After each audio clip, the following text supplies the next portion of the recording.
नमस्कार, मैं राहुल कुलकर्णी, आपका एनडीटीवी में स्वागत है। हम लोग एआई पे, आर्टिफिशियल इंटेलिजेंस पे हमारी नजर बनाए हुए हैं।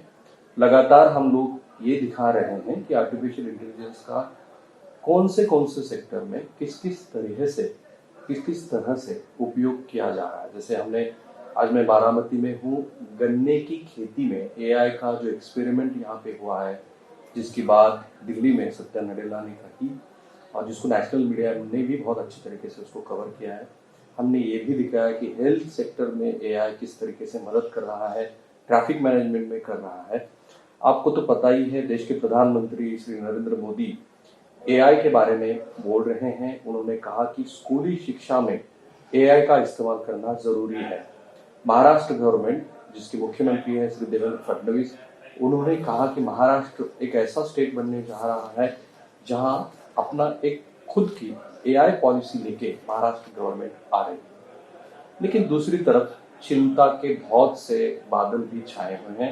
जैसे भारत जो अपनी जीडीपी में सर्विस सेक्टर लगभग 25% कंट्रीब्यूट करता है, तो जो आईटी सेक्टर है, ये माना जा रहा है कि एआई की वजह से आईटी सेक्टर में बहुत बड़े बदलाव होंगे। खासकर जो डेवलपर्स हैं, उनके लिए आगे जाके दिक्कतें भी आ सकती हैं। कुछ राजनेता भी जाहिर तौर पे ये स्टेटमेंट कर रहे हैं कि एआई की वजह से कई लोगों की नौकरियां जाएंगी और जो देश अपनी लोक संख्या की वजह से पूरे जग में जाना जाता है, उसके लिए आगे बहुत सी चैलेंजेस होंगी। तो चर्चा दोनों तरफ है। हम इस पे चर्चा लगातार अलग अलग जो एक्सपर्ट हैं उनसे कर रहे हैं। लेकिन आज हमारा सौभाग्य है कि हमारे साथ डॉक्टर अजीत जावकर हैं, जो कोर्स एडवाइजर हैं university of Oxford, artificial intelligence की जो वहाँ पे डिवीजन है, और एआई के फेलो हैं ministry of justice, UK government. Sir, आपका स्वागत है। Thank you. और मुझे आपने कहा कि यूके गवर्नमेंट तो एआई को उनके इकोनॉमी का एक ग्रोथ इंजन की तरह देख रहा है। How is it possible? इसके तो कई कारण है। पहले कारण है जो प्रोडक्टिविटी जो इम्प्रूव हो सकती है एआई के कारण। दूसरी कारण है कि एआई के कारण साइंस एंड टेक्नोलॉजी में जो इम्प्रूवमेंट हो सकती है, fundamental sciences, space exploration, quantum mechanics, ऐसे ही हो जाए। और तीसरा कारण है कि स्टार्टअप्स और growth engines with that. UK has a good track record of inward investment in AI. तभी आप बोले तो गूगल ने काफ़ी इन्वेस्टमेंट की है, माइक्रोसॉफ्ट ने की है बिलियंस में, सेल्सफोर्स ने की है अभी रिसेंटली, और एक दो कंपनियों ने भी की है, ओपन एआई, मेटा और वे। तो इसका कारण ये है कि यूके में ऑलरेडी एक स्किल्स बेस है। ऑक्सफोर्ड के से है, कैम्ब्रिज जैसे कंपनीज है, उनकी इकोसिस्टम है, उनकी हब है। तो अगर उनसे ही देश को डिफरेंशिएट करना हो तो AI is one of the key drivers for that. तो मेरे हिसाब से the government is taking the right step, the British government is taking the right step of going with full heart into AI. So this is how I see it. Okay, लेकिन आपने कहा कि एक economical growth engine के तौर पे देखते हैं। उन्होंने सेक्ट भी आइडेंटिफाई किए होंगे कि जहाँ पे उनको लग रहा है कि I can grow their economy, because I know there are several challenges in front of UK. Brexit happen, many political instabilities we have seen, witnessed. हो, बराबर है। तो there are challenges in many parts of the economy, but overall the AI sector is doing well. पहले तो ये बात है। दूसरी बात है कि एआई में तो चैलेंजेस तो है ही, कौन से भी एरिया में देखो, कौन से भी कंट्री को देखो, but those challenges are a part of any technology that is going very very rapidly. अगर एआई का ग्रोथ रेट कम होता तो उसका शायद इम्पैक्ट और कितनी कंसर्न्स भी कम होती। लेकिन वी आर टॉकिंग अबाउट ये जो AGI बोलते हैं, और आर्टिफिशियल जनरल इंटेलिजेंस, तो ये शायद 5 साल बोलते हैं, with in 5 years।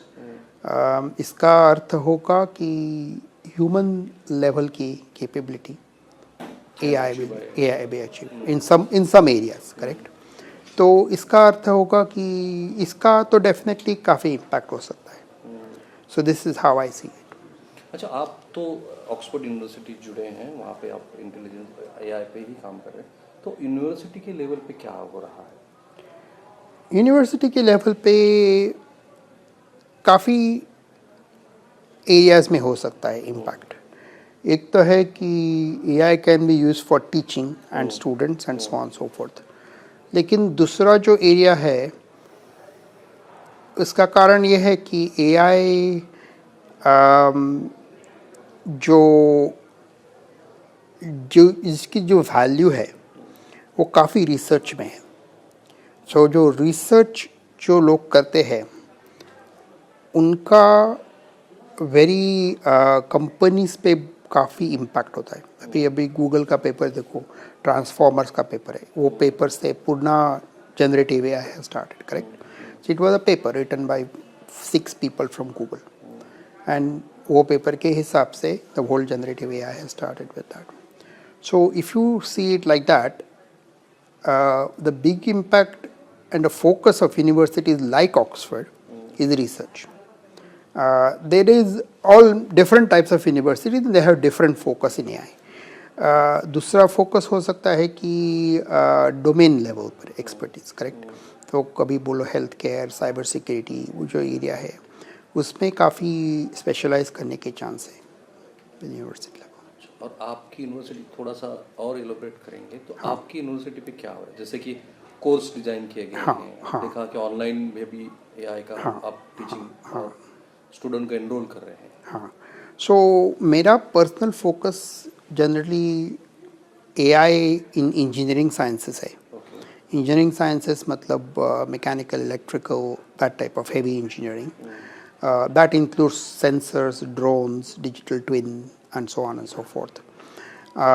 Outside of that, one of the other big focuses I have certain key areas which I am deeply investing in. Right. For example, AI with what we call as low code AI, मतलब AI के help से AI सिखाना। Okay, AI की help हाँ, से AI सिखाना, हाँ। So that is a huge area कि हमारे पास डॉक्टर है, हमारे पास फायर फाइटर्स है जिन्होंने AI सीखा है और they have become very successful in their own field. Some have transitioned their field, some have done other stuff and so on so forth.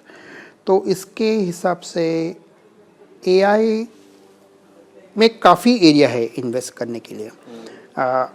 Some other areas we are investing in AI in cyber security, काफ़ी है investment. AI in for creatives people, creatives मतलब Hollywood बोलो, बॉलीवुड बोलो, वो जो area है। There was a strike. बराबर है, हाँ बराबर है, but I think that we are focusing on skills acquisition, correct? So strike हो ना हो, it is outside of my personal thing. My goal is to train people on a new skill. Yes, we are looking at responsible AI, we are looking at bias and that type of stuff. But my primary goal is to empower people with AI. और आप UK government को जो department of justice I think उनको जो advice कर रहे हैं वो क्या है एडवाइस? सो हमारी जो फोकस है यूके गवर्नमेंट की, वो basically is to look at how AI can be deployed at scale to make a difference to services, at the same time taking care of the people, बराबर? तो इसका अर्थ ऐसा हो गया कि हम कंपनी नहीं है, correct? As a government you are responsible for a service to your citizens, और इसके लिए काफ़ी केयर रखनी पड़ती है कि कुछ भी हो, लीगल सर्विसेज हो, जस्टिस सर्विसेज हो वगैरह, उसमें रिस्पॉन्सिबल एआई के काफ़ी वैल्यूज़ है, एथिकल एआई के काफ़ी वैल्यूज़ है। तो डेवलपमेंट तो है ही, लेकिन उसके साथ प्रोसेसेस भी काफ़ी इम्पोर्टेंट है हिसाब से। और obviously we are also working with companies like Microsoft, implementing some of their tools within the UK government. तो primarily कौन से भी focus हो, the focus, the value of what we are trying to do is empower our citizens. And you yourself is entrepreneur also. I mean, Yes. You have your own. Yes, I have my own startups. I have my own startup. Yes, yes. So primarily what I'm doing is on behalf of Oxford. I'm mostly involved in Oxford. the government has been a relatively recent thing, काफ़ी. I am also developing a product based on AI, the part of my thing with that. और उसके हिसाब से what we are trying to do is try to find out how you can benchmark a process and you can understand the risk and the value for that process. Right. तो मैंने अपने दर्शकों के लिए जो जो अपनी इंटरव्यू का पहला पार्ट है, लगभग सर का जो कंट्रीब्यूशन है यूके गवर्नमेंट में और ऑक्सफोर्ड यूनिवर्सिटी में, इसकी थोड़ी सी विस्तृत जानकारी आपके लिए ली, क्योंकि अगर इतने बड़े एक्सपर्ट हमारे साथ हैं तो फिर मैं जिस कोर एरिया में एआई के बारे में सवाल उनसे पूछने जा रहा हूं तो उसकी अहमियत बढ़ती है. Since we are here in Baramati, so there is one model installed by Microsoft with the help of Oxford. So what is it? I mean the अच्छा, उसकी थोड़ी हिस्ट्री है थोड़ी सी. हाँ, तो हिस्ट्री ऐसी होगी, गन्ने की खेती में एआई का प्रयोग. बरोबर, करेक्ट. हाँ, तो आपने बोला सत्यनारायण का इन्फ्लुएंस, तो रेफरेंस किया है भाई इसके कारण से. सो इसकी हिस्ट्री ऐसी है कि मैं प्रतापराव पवार से मिला था एक बार लंदन में, और उन्होंने बोला कि जो शरद पवार साहब शरद पवार साहब के भाई है, बराबर. तो उन्होंने बोला कि हमको कुछ एक्सपेरिमेंट करना है, सीखना है एआई के एग्रीकल्चर में. तो मैंने उनको कोई आइडिया दी एक तो उसके बाद उन्होंने मुझे इनवाइट किया इधर बारामती में. 3 साल हो गए मेरे ख्याल से कोविड के बाद. तभी हमने सोचा कि क्या कर सकते हैं. तो एक आइडिया हो गई कि उसके हिसाब से बोलते हैं कि फार्म ऑफ द फ्यूचर. तो फार्म ऑफ द फ्यूचर की कॉन्सेप्ट ऐसी है कि एक फार्म हो, उसमें एक क्रॉप हो, in this case it was sugar cane, और उसमें हम सभी प्रकार के एआई उसमें इम्प्लीमेंट कर सकते हैं, whether it is sensors, drones, satellites and things like that. And then आप एक एल्गोरिदम कर सकते हैं उनके ग्रोथ इंक्रीज करने के लिए, उनके वाटर कंजम्पशन रिड्यूस करने के लिए, उनकी यील्ड इंक्रीज करने के लिए एंड सो ऑन. सो ये आइडिया हमने चालू की और इसका फर्स्ट फोकस था फार्म ऑफ द फ्यूचर. और वो काफ़ी उसमें हमको काफ़ी सक्सेस मिली उसमें. और हमने then at the moment it is been rolled out to other farms as well. उसके it was a collaborative project, so obviously Baramati team was involved in everything local here. हमारी टीम, ऑक्सफोर्ड की team, was mostly involved in understanding or developing the algorithms. Microsoft provided the platform and something called Farm Vibes, which was a product which Microsoft had, which we used for that reason. So this was one of the biggest implementations of Farm Vibes outside of the US, and a center of excellence for that. So आपने जो बोला था कि how this happens, तो मेरे ख्याल से मेरी फिलोसफी तो सेम है, ऑक्सफोर्ड में है या गवर्नमेंट में है वगैरह. तो AI is not a one person's game. It is no matter how, obviously I know, I have some experience in this, but वो जो होता है, जो स्किल्स और टीम वर्क काफ़ी होता है, तो इट्स अ कोलैबोरेटिव एफर्ट. तो मैंने वैसे ही मॉडल ट्राई करना इधर भी किया कि हमारी लोकल टीम है, योगेश सर है, नीलेश सर है. What are the primary findings? I mean, whether the yield's been really increased, the inputs been really gone down? Correct. So What we are have the the farm of the future where we can monitor all the things and we can show we have yield increase, water reduction, and so on and so forth. 30%, 40%, something like that. So there is an increase in productivity by 30%. 30-40%. And reduction in the water consumption also. हाँ, वो जो I think Yogesh sir and Nilesh sir would be able to give you the exact numbers with that. Because operationally I am not based here, so I think they will be able to. But those are the parameters we were looking for: the yield, the water reduction, the growth, and so on and so forth. और अभी now the focus has been to take it to other farms, and that process still started just now with a few months ago. तो एक बार एक पहले farm में जो experiment सम हो जाने के बाद we can take it to other farms with that. तो क्या हम ये माने कि एग्रीकल्चर में AI is going to have a big impact for sure, for sure. For increase the productivity? दो तीन कारण हैं। Increase the productivity the obvious reason, correct, but climate change is also big reason. अभी climate change is इसका मतलब ऐसा होता है कि what has happened in the past is not likely to happen in the future. That is the simplest in one sentence with the climate change. Even no one can predict. No one can predict.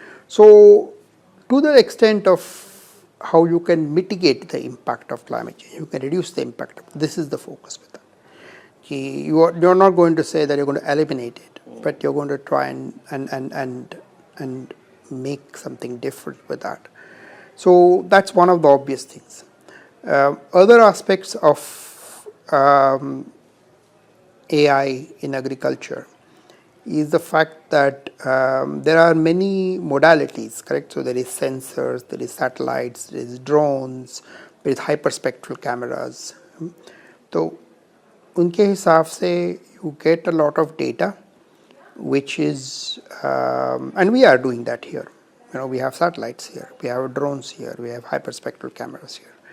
तो उसके हिसाब से then you are able to create something which is looking at more than one way of the same problem. This is one of the advantages. But it can be replicated in other crops, like tomato. Of course, absolutely. It can be replicated in any crop. So please tell me, please elaborate again, how it is going to have a big impact in terms of increasing farmers' income also. Farmers income अभी sugar cane देखिए तो पहले तो yield is one thing, cost variables can go down, the water can go down, the other inputs can go down. The risk can be reduced by pest reduction, by climate impact, and so on and so forth. And if you take it to any other crop, then it is another model basically, where you are taking it and working with another model with that. और अगर hardware की बात करें तो hardware की जो cost है वो देखते हुए क्या ये आगे जाके कॉस्ट इफेक्टिव बनेगा किसी इंडिविजुअल फार्मर के लिए? क्योंकि जहाँ तक मुझे अभी यह पता चला है कि आपको लगभग 80,000 रुपये की यहाँ पे लागत लगी है, CSR फंड की मदद से ये चल रहा है। तो क्या आगे जाके 5,000, 10,000 में या फिर इससे भी कम आपकी लागत से ये पॉसिबल है? आपको लगता है कि खेती में AI की जोड़ और बहुत ही कम लागत? इसके दो तीन इम्पैक्ट है। पहले तो in general prices are coming down of things, but I am not saying that it is going to come so down that all the smallest farmers can afford it. आपको मालूम है कि इंडिया में unique problem है कि land holding, farm holding छोटी है. That is also the bigger problem, because this problem is not there in the US or other places where you have very large farms and there it becomes viable on economy of scale.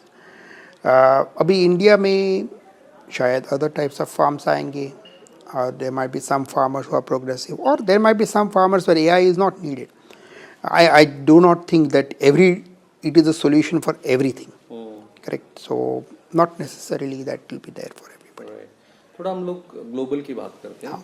मुझे positive पर्सपेक्ट से और negative पे भी बताइए कि AI globally क्या affect कर रहा है, क्योंकि जो उसके जन्मदाता हैं, जो मीडिया में उनके बारे में बहुत खबरें आती हैं कि उन्होंने कहा कि ये it is going to have a big impact more than nuclear power. So is it true? और अगर वो दोनों तरह से अफेक्ट कर रहा है तो क्या अफेक्ट कर रहा है? तो आई थिंक आप बोल रहे हैं कि जेफरी हिंटन की बात कर रहे हैं. तो जेफरी हिंटन ने काफ़ी स्टेटमेंट्स किए हैं. One of them is that AI will become conscious. अभी मेरे ख्याल से it is a speculative statement, although he is an expert of learning deep learning neural networks.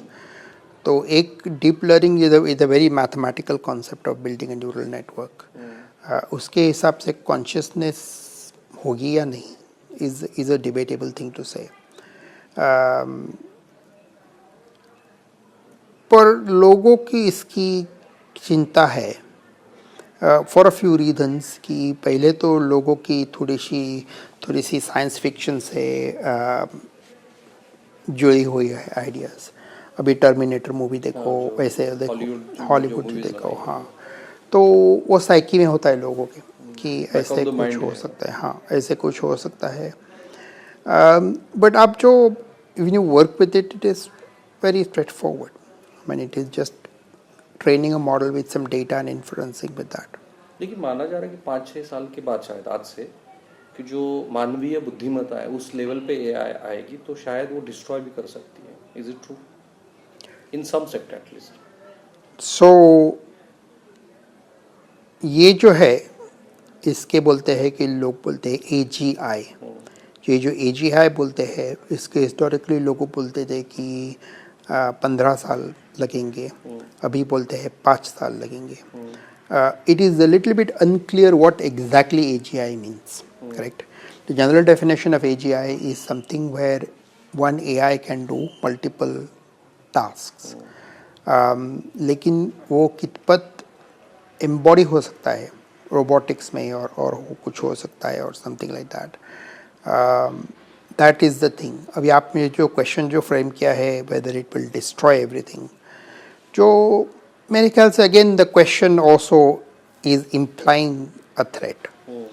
तो मेरे ख्याल से अगर AI becomes highly intelligent, super intelligent बोलते हैं, तो इसका अर्थ क्या हो सकता है? It is thinking about it like a very powerful computer which can solve many equations, correct? How does that destroy something? It's a little bit of a question mark with that.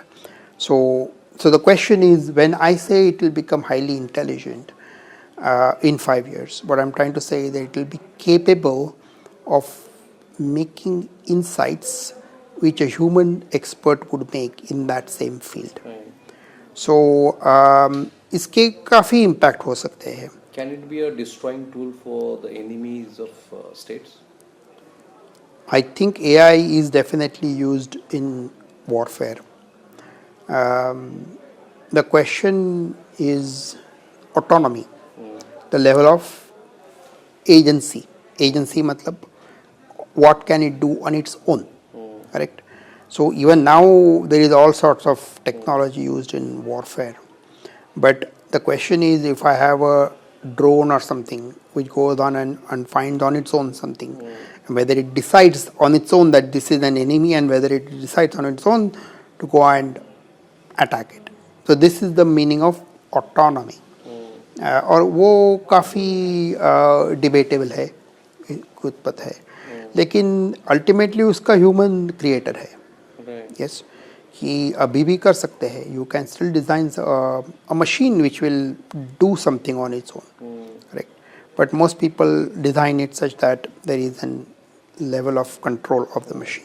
तो मैंने सवाल यही पहले पूछा था कि ये globally particularly in economical sector में क्या इम्पैक्ट कर रहा है? आप यूके की बात करिए, आप यूएस की बात करिए, आप यूरोपियन कंट्रीज की बात करिए, स्कैंडिनेवियन नेशंस की बात करिए. 2-3 इम्पैक्ट है. पहले तो अभी यूके जैसे कंट्री में, जो कि छोटी कंट्री, जो एक छोटी कंट्री है, क्वाइट एफ्लुएंट कंट्री है रिलेटिवली, तो inward investment is one thing, science and technology is other one. I think I had said this before also, startups and so on and so forth.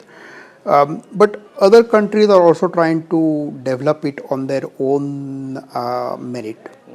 अभी जो आप बोले कि India जैसी country has a lot of developers, so there is one thing with that. There are other countries who are investing very heavily in compute. Compute का मतलब like NVIDIA, correct? So there is something like buying GPUs and so on and so forth. That this is a classic thing with the UAE and countries like that are doing.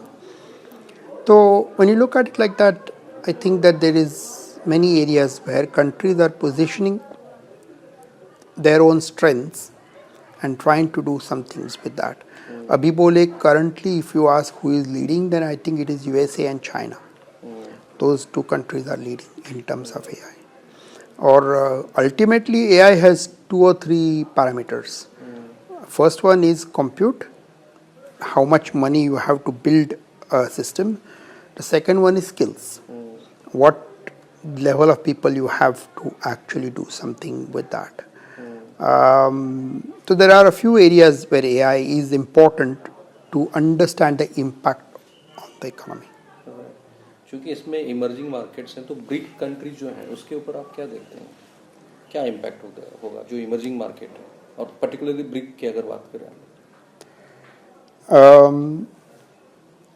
Emerging market है, उनमें पहले तो innovation is low cost. अभी India में जुगाड़ और any of those concepts, हाँ हाँ जुगाड़ के लिए, हाँ, any of those concepts relative to that. So इसी हिसाब से AI in those countries will be quite different approach. But AI is so new कि इसमें भी काफ़ी areas which are not explored है अभी। one of the areas which I am looking at, a lot of countries could be looking at, is small language models. ये large language models बोलते हैं, लेकिन small language models which are vertically oriented towards something, वो is quite an important area with that. So those areas are quite important with this. अभी ये जो कर रहे हैं, बारामती भी जो कर रहे हैं, ये vision is duplicable to exactly to emerging markets. Because ये जो कर रहे हैं, ये मॉडल है, ये क्लियरली इंडिया के हिसाब से है. So it can work in South Africa, it can work in Africa, it could work in Brazil, that type of thing. So clearly I think that there are a lot of areas where it could be possible. तो अगर आपने अभी developer की बात की, India में बहुत developers हैं, और चूंकि इंडियन जीडीपी में सर्विस सेक्टर का जो कंट्रीब्यूशन है वो लगातार बढ़ता जा रहा है, अब लगभग 25% तक पहुंचा है।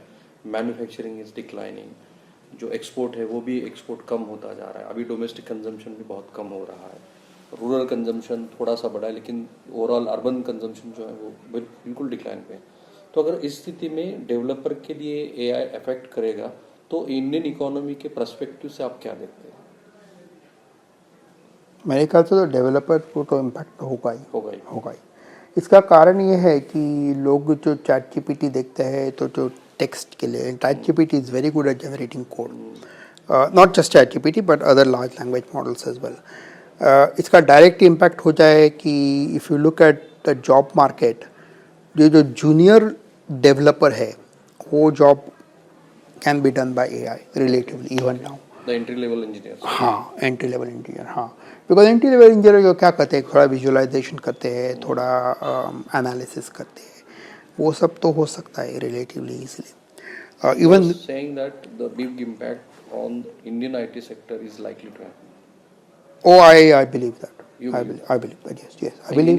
If you want to share any quantum percentage, like 20% people might lose their job, 30% people. No, I wouldn't share that. But there are a number of people talking about these things at the moment. If you search for that, I'm saying this mainly because of my own experience of using AI to develop AI. Right. अभी when I mean by that, अगर आप जो job levels देखते हैं, वो जो full stack हो सकता है। फुल स्टैक इसका मतलब कि the UX, the AI, the machine learning algorithm, the backend, the database, all of that can be done using prompts effectively, correct? तो आप 80% तक जा सकते हैं, 70-80% जा सकते हैं। It's a huge impact, correct.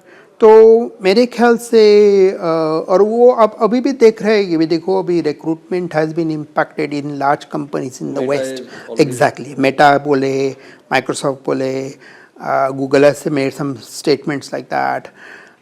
Salesforce ने तो पब्लिकली बोला है कि I am not hiring engineers any more because I think AI can do that. तो I don't see why India is immune to that. I don't see any reason why India is immune to that. So I C what I am seeing in the west. इसके लिए मैं आपको numbers नहीं दे सकता हूँ India के, because I am not directly familiar with the Indian market. लेकिन आपने यूके की अभी बात की, क्योंकि यूके ने तो ऑलरेडी अनाउंस किया है कि AI is going to have their growth engine. तो इंडियन कंट्री में ये पॉसिबल है? आपको लगता है कि इंडिया, मतलब अपॉर्चुनिटीज कहाँ है? इंडिया जैसी लार्ज कंट्री जहाँ पे आपको नंबर ऑफ इंजीनियर्स बहुत ज़्यादा है, नंबर ऑफ इंजीनियरिंग कॉलेजेस बहुत ज़्यादा है, यहाँ की जो वर्कफोर्स है वो शायद, कॉर्पोरेट की चर्चा छोड़ दीजिए कितने आवर्स काम करना है, लेकिन they are ready to work hard. So how do you see Indian market के कॉन्सेप्ट से कि यहाँ पे ये सेक्टर है जहाँ पे आपको अपॉर्चुनिटीज बनी है? मेरे ख्याल से India is highly adaptable. So I mean India is same as world class, correct? So जो developers है, skills है वगैरह वगैरह. So I don't see any reason why India will not do the same as what anybody else is doing in the world in terms of development. There is a secondary question, which is the impact on jobs. Okay. The secondary question is, if you look at many of the large companies who have large maintenance contracts and stuff like that. So what happens there is that you have the developer more or less focused on the same thing for a long time, correct? So because this is a good thing, there is a system to maintain and the developer is maintaining it, so he or she then becomes effectively skilled only in that. So what the problem is that the skill outside has changed so fast that by the time this person then is available to try to reskill themselves, the market has moved on very much. Okay. So this is what I You have mean. to be very adaptable Correct. for the changing Correct. scenarios. Correct. At whatever age. Correct. I think Doesn't so. matter if I you think are so. 45, 55, Yes. you need to learn True. technology. Or on the contrary, there are opportunities also. That's why I'm asking you. Correct. Where So are the opportunities? correct. So in my opinion, we have a course which we call the low code AI course. So उसमें एक fireman है, quite literally fireman है, Iceland का है वो, और उसने हमारे कोर्स किया. उसके बाद उसका जॉब 18 साल था फायरमैन, वो जॉब छोड़ा, स्टार्टअप चालू की.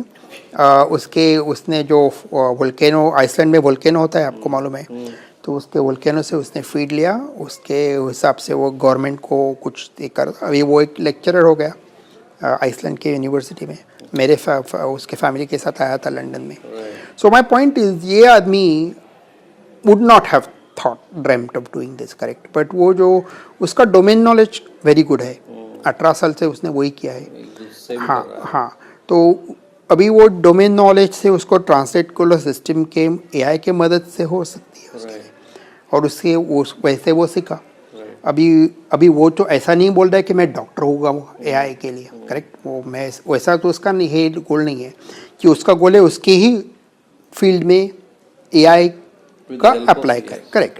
तो he is not saying I want to look at retail prices और समथिंग लाइक दैट.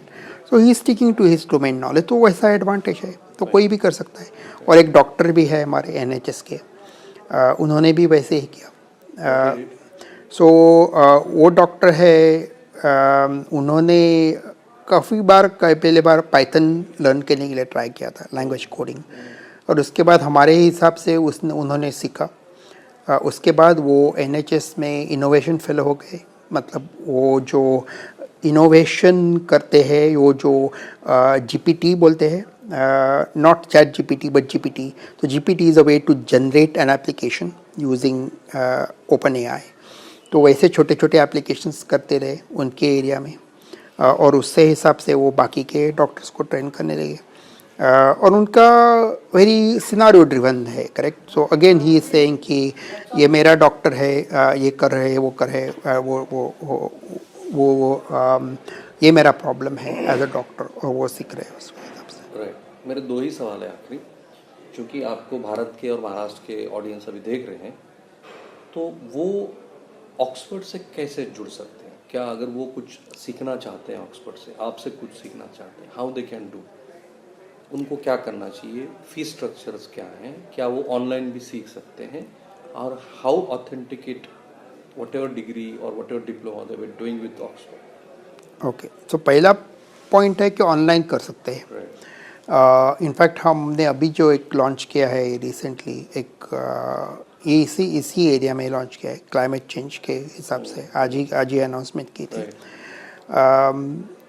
तो और उसका प्राइसिंग काफ़ी लो है, $600 है, which is relatively low. 600 multiple by whatever 85. हाँ, इंडियन करेंसी. हाँ, but for an Oxford certificate with that it is quite a good price. Who can apply for it? It is actually open to anybody. Okay, even undergraduate can over 18s. Over 18s. Over 18. वो over 18 जरा रखते हैं, because I think that it's a headache if it's online, तो काफ़ी हमको भी risk होती है. but over 18 there is a lot of people, correct? So it's One still a lot. certificate course is there. हाँ, सर्टिफिकेट कोर्स है. Okay. दूसरा जो है, then if you want to actually apply to Oxford, then it is the same as anything else, कि आप जो apply कर सकते हैं और ये कर सकते हैं. और उसमें भी काफ़ी एरियाज है. अभी मेरा जो इंटरनल जो ऑक्सफोर्ड वो जो इंजीनियरिंग साइंसेस में है, तो उसमें हम AI इन स्पेस लिटरली देखते हैं. AI in space. हाँ, AI इन स्पेस, हाँ, ऐसे हाईली कॉम्प्लिकेटेड प्रॉब्लम देखते हैं. तो that is the characteristic of Oxford, Cambridge and so on so. तो जो प्रॉब्लम स्टेटमेंट है उसमें काफ़ी हार्ड प्रॉब्लम होते हैं ऐसे. और उसमें लाइक इंजीनियरिंग, करेक्ट, इंजीनियरिंग बोले तो आप दो ब्रिज है, the two bridges are not the same, correct. Every bridge is a different problem. So you have to understand everything, you have to apply it to the problem statement, and you have to do something which is not optimal. You have to balance, you have to look at the constraints, you have to look at the risks, you have to look at the threats, you have to look at the tolerances. So it's an engineering problem, correct. और वो जो काफ़ी उसका in fact हमको उसको AI engineering बोलते हैं, कि AI इंजीनियरिंग मतलब पूरा होलिस्टिकली देखना सिस्टम के लिए. तो ये जो करे बारामती वो AI इंजीनियरिंग है, correct. So it is not just taking some writing some Python code. इधर सेंसर है, डेटा है, सैटेलाइट है, तो उसका प्रॉब्लम एक होलिस्टिकली हो जाता है, बराबर. और मेरे ख्याल से ये जो सभी इंस्टीट्यूट्स है उनके courses are quite good. Oxford, Cambridge, MIT बोल रहा हूँ, स्टैनफोर्ड बोल रहा हूँ. The main difference is in what type of course. तो अभी काफ़ी कोर्सेज ऑन रिस्पॉन्सिबल AI आ रहे हैं, you know. So there are courses where people are talking about how to look at bias in AI, how to look at risk in AI, so on. हम जो करते हैं वो काफ़ी very technical है, कि हम जो करते हैं वो कॉम्प्लिकेटेड सिस्टम्स बिल्ड करना, उनको डिप्लॉय करना, उनको स्केल में करना, वो सब है. So this is the classic engineering situation. लेकिन अभी तो ये जो मैं लो कोड बोल रहा हूँ इसके कारण से तो काफ़ी है. फायरमैन है, वो डॉक्टर है. तो these were not developers, they came as domain experts and we then use them to empower with that domain expert. So वो जो फिलोसफी है मेरे ख्याल से is a very empowering philosophy, कि कोई किसान भी कर सकता है. हाँ, कई सालों से ऑफ कोर्स वो आपके पास अप्रोच क्यों नहीं. फायरमैन हो तो किसान क्यों नहीं, बराबर. तो मेरे ख्याल से ये एम्पावरिंग है. एम्पावरिंग है मतलब कि जो इसकी पोटेंशियल इवन 3 साल पहले नहीं हो सकती थी, करेक्ट. ChatGPT नहीं था, करेक्ट. जनरेटिव AI नहीं था. तो क्या करते थे, पाइथन कोडिंग करते थे. तो वेरी फ्यू लोगों को आता था पाइथन कोडिंग, और डोमेन एक्सपर्ट को नहीं आता था. तो डॉक्टर हो, फायरमैन हो, उनको नहीं आता था. हाँ, जर्नलिस्ट भी, कोई भी हो.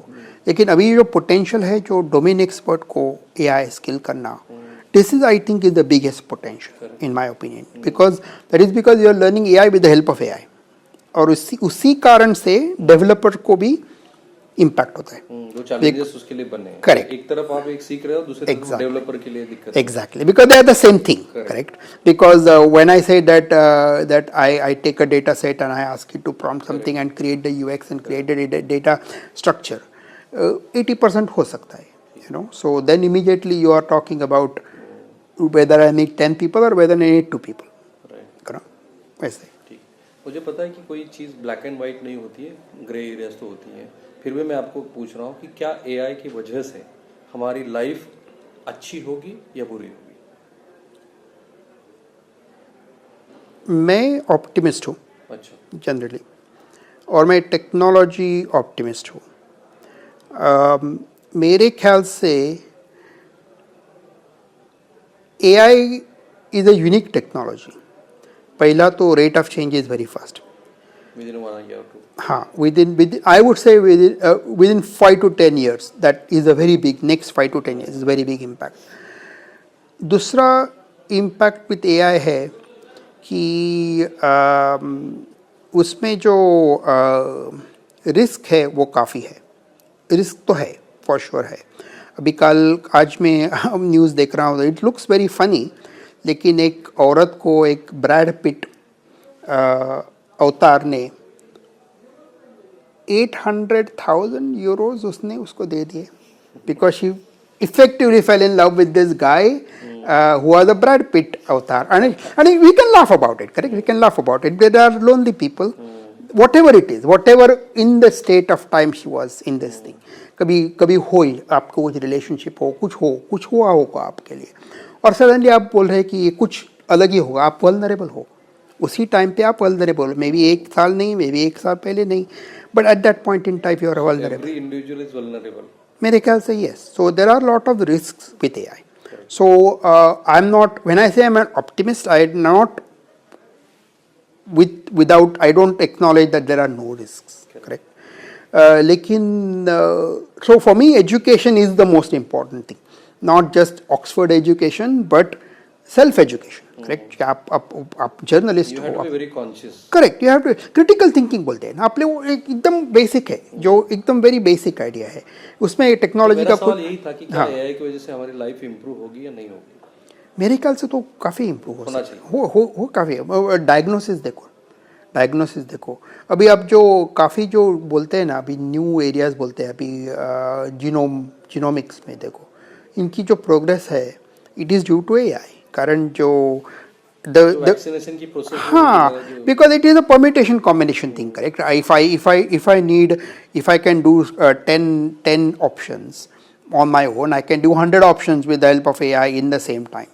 And the more AI becomes powerful, the more I can do. Okay, not all of them are correct, but there is a chance.